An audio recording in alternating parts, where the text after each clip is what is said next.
One of the big challenges around this is by definition, what we're saying is we want more disruptive people. We want people who are willing to challenge more, who are thinking about how to do things afresh. But seriously? Do teachers, do policymakers, do parents want children to be more disruptive? So there's a little bit of you've got to be careful what you wish for. But I also know my friends who are most successful in business are probably the most likely to have had a checkered school career, because actually they are disruptive individuals. They are people who challenge authority. We've got a competition as a human race against machines. Machines are going to win on the basis of content absorption and regurgitation. Of course they are. So there is no future for us as a race, and there's certainly no future for the political elite unless we allow this change to happen. Accountability is always going to be there. It's always got to happen. It's non-negotiable. But we can find creative new ways of assessing collaborative work, of assessing group work. Some of the new devices that can allow you to do that. If, for example, you're taking part in a group activity and you are allowed a phone in with you, a smartphone, then an assessor can say, stop, I now want you to record a piece of audio just saying what you're thinking right now. And now I want you to record a piece of video showing what you're doing in your group. You can start to collect artifacts electronically, digitally, using these personal devices that are completely accessible. They're not multiple choice.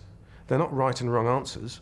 They require much more skill from the assessor, but we're familiar with that in music and drama exams, where you sit and you perform a piece of work, and the assessor has the skill to say whether or not the way you performed it was a distinction, a merit, or a pass.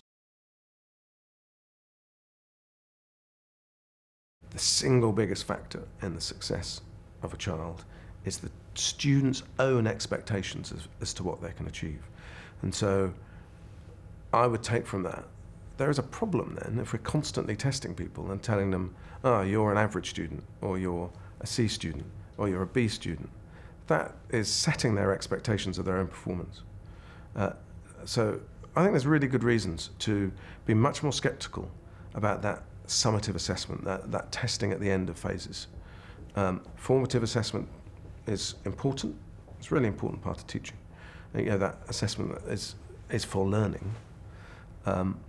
So we should have more of that, but let's take away pretty much all of that summative assessment and free up that time away from drilling for tests, away from practicing how to get better marks so that you can go on to the next stage, and invest that time and resource into learning and the home-school relationship and creativity.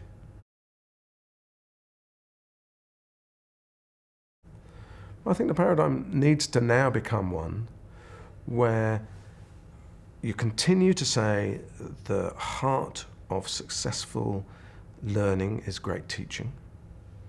The root of the success of a child is parenting. So we need to work with parents and teachers and bring the two together, and teaching becoming about coaching learning, not content delivery for tests. And just take people on that journey. You can't do it overnight, but start to move them from content delivery into coaching learning.